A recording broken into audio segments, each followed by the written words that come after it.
Good morning! Samahan niyo ako magbukas ng parcel ngayon. Ilan nga lang to sa mga gustong gusto ko talaga i-check out. Syempre, mga gamit lang din naman talaga sa bahay. Sinamahan ko lang rin ng isang toy ni Sia kasi isa rin talaga yun sa mga gusto kong bilhin. Tamang-tama nga at nabili ko lang rin talaga to sa iisang store. Ito nga palang cleaning bottle ay nakita ko lang din sa isang mommy vlogger at ayun, nabudol na rin ako. Ang ganda lang din ito kasi andito na lahat. Hindi katulad dun sa isa kong panglinis na hiwa-hiwalay pa talaga. Natuwa nga rin ako dito at may pa-previous pa sa seller. Uy, iba magbigay ng previous ha. Talagang magagamit mo rin siya. Nung una nga hindi ko alam kung paano to gamitin. Medyo nababano si Inday. Hindi naman kasi ganito yung biniling lagayin ko ng milk powder na ni Sia. At kung na-discover ko nga lang rin yung ganito noon, baka ganito na rin yung binili ko. Ibinigay ko nga lang rin pala to dun sa pamangkin ko kasi meron pa naman si Sia yung lagayan ng gatas. At syempre dahil bigay lang din naman to sa akin, so ibibigay ko na lang din para makapag-share na rin tayo ng blessing. At saka alam kong mas magagamit niya to. Sunod ko namang binuksan na itong rice dispenser.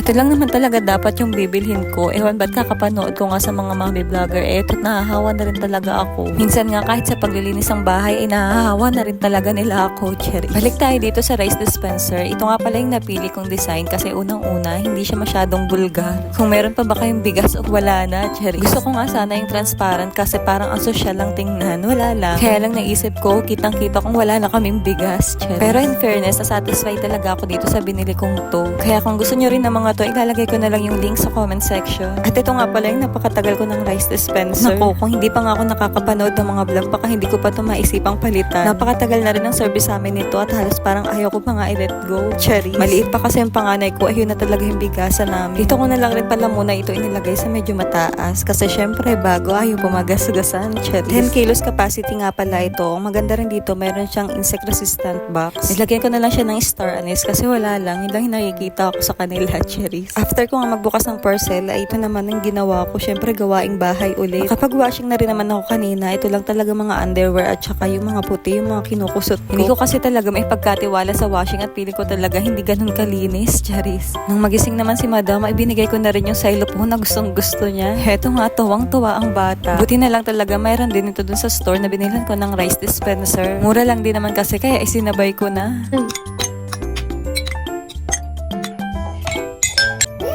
Wow.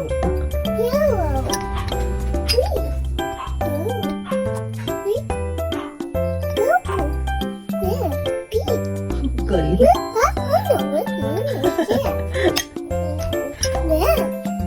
Oh, red. Red. Oh, brown. Good job, brown. Ang galing mo naman.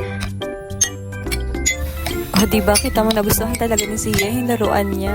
Kinagabihan naman ay hetong at pagdidiskatahan naman yung rep. Basta talaga kasi may nakita siya dyan, maya ang balik. Kaya nga kung minsan hindi ko na sa kanya pinapakita yung laman ng rep kasi para talagang gilingan ng bibig, cherry. O ayan, at may pasayaw-sayaw pa, basta nasunod ang gusto.